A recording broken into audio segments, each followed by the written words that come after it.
কুলিতে motorbike চুরির অভিযোগে গ্রেপ্তার একজন, ধৃতকে 3 দিনের পুলিশে হেফাজতের নির্দেশ। বড়ুয়া থানার কুলিতে বাইক চুরির অভিযোগে গ্রেপ্তার আরও একজন, ধৃতের নাম রতন শেখ। প্রসঙ্গত, চলতি বছরের 30 সেপ্টেম্বর কুলি SBI ব্যাংকের সামনে থেকে একটি বাইক চুরি হয়। এই ঘটনায় তদন্তে নেমে পুলিশ মঙ্গলবার বিকেলে একজনকে গ্রেপ্তার করে। মোটর বাইক সহ একজনকে গ্রেপ্তার করে পুলিশ হেফাজতে নিয়ে জিজ্ঞাসাবাদের পর ও বুধবার ওই ব্যক্তিকে গ্রেপ্তার করে।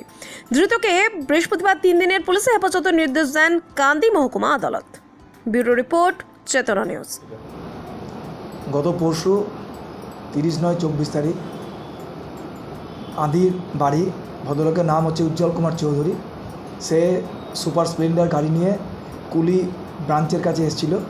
এসে সে কুলি ব্রাঞ্চে কিছু কাজ ছিল এবং কাজ করার জন্য ঢুকেছিল এবং তার সামনেও গাড়িটা রেখেছিল। তারপর যখন 4:30টার সময় যখন ও ব্রাঞ্চ থেকে কাজ করে বেরিয়ে আসে, তখন দেখে যে মোটরসাইকেলটি নাই, কে নিয়ে চলে গিয়েছে। যাই হোক, তার পরিপ্রেক্ষিতে উনি একটা বড়ুয়া থানায় এফআইআর করেছিলেন। সেই এফআইআরের বেসিসে কালকে গত পরশু দিন একজনকে অ্যারেস্ট করেছিল, আবার আজকেও একজনকে অ্যারেস্ট করে নিয়ে এসেছে, যার নাম রতন শেখ। ওর বাড়ি হচ্ছে বাজে কুণ্ডল।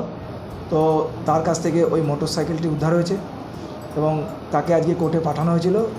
তো এই মানে কাজের সঙ্গে যুক্ত বা এরকম কোনো কাজ আরও করেছে কিনা বা এর সঙ্গে কারা কারা জড়িত আছে, এই ইনভেস্টিগেশনের স্বার্থে পুলিশ তাকে 7 দিনের পুলিশ রিমান্ড পেয়ার করে কোর্টের কাছে।